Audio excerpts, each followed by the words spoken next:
Hello tout le monde, j'espère que vous allez bien. J'ai envie de faire une petite vidéo aujourd'hui pour vous partager un peu mes prises de conscience, mes réflexions du moment, qui n'ont pas vocation à forcément apporter des réponses, mais en tout cas à voilà, apporter un certain angle de vue, on va dire. Parce que je suis dans une grosse phase de remise en question ces jours-ci,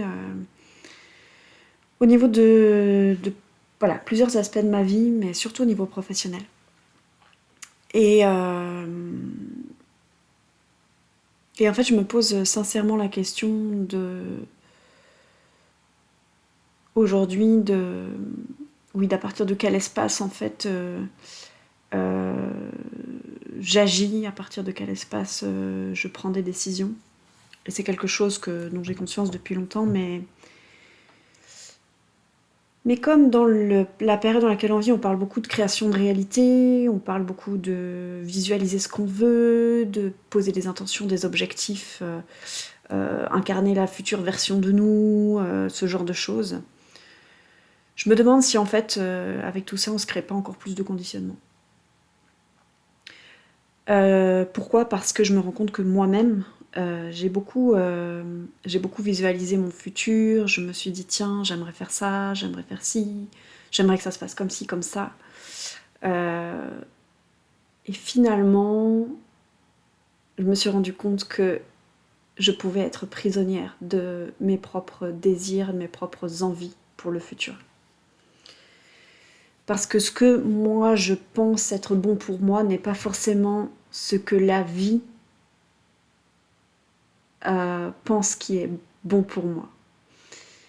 Et qu'il y a une forme de contrôle là-dedans. Je ne dis pas qu'il ne faut pas orienter son énergie dans une direction, etc. Mais là, j'essaie juste d'apporter un peu de nuance par rapport à tout ça, parce qu'on est finalement dans une société du contrôle depuis très longtemps, une société du contrôle à tous les niveaux, un contrôle basé sur la survie de notre corps physique principalement, et beaucoup de nos décisions ont été basées là-dessus depuis des générations et des générations. Et en fait, aujourd'hui, je me dis qu'avec tout le pan du développement personnel et de la spiritualité, finalement, est-ce qu'on va pas vers un contrôle de sa réalité qu'on appelle création de réalité ? Mais finalement, est-ce qu'on reproduit pas les mêmes mécanismes, mais d'une autre manière ? C'est des questions que je pose.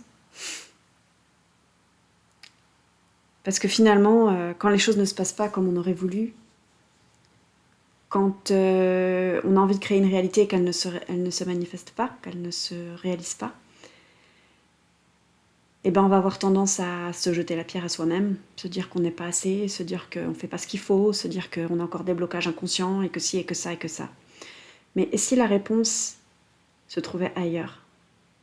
Si la réponse finalement, c'était que la vie t'amène à te réajuster sur un endroit, un futur qui n'est pas forcément le meilleur pour toi. Est-ce qu'il y a besoin d'un peu plus de lâcher prise, d'abandon, de se laisser aller par la vie et de lâcher le contrôle sur ce qu'on pense devoir avoir, sur ce qu'on pense devoir être, sur ce qu'on pense devoir faire. Finalement, est-ce que c'est le meilleur pour nous ? Est-ce que c'est vraiment ce qui va nous permettre d'être heureux, heureuse ? Est-ce que c'est vraiment ce qui va nous permettre d'être libre ? Je dis ça parce que moi j'ai pensé pendant longtemps que l'entrepreneuriat me rendrait libre. Ayant eu des expériences dans le salariat qui n'étaient pas toujours sympathiques, on va dire, et je me suis sentie emprisonnée très longtemps. Mais finalement, dans l'entrepreneuriat, j'ai aussi beaucoup couru après un idéal, un rêve, qui dans la réalité peut être bien différent de ce que j'attendais. Les choses ne sont pas aussi faciles, les choses ne sont pas aussi limpides, et finalement, j'ai senti beaucoup d'emprisonnement dans l'entrepreneuriat aussi, beaucoup de pression, beaucoup de stress financier, beaucoup d'injonctions aussi. Et donc là, voilà, je suis dans une grosse remise en question pour réaligner aussi mes envies professionnelles à quelque chose de vraiment vrai pour moi. Quelque chose qui part d'un alignement, d'une réelle connexion avec la vie, et non pas de ce que je pense qui est le mieux pour moi. Parce que finalement, mon cerveau, mon système ne peut pas percevoir toutes les opportunités que la vie peut me présenter. Et en fait, là, je m'ouvre à un espace d'ouverture, d'inconnu, et donc de réajustement.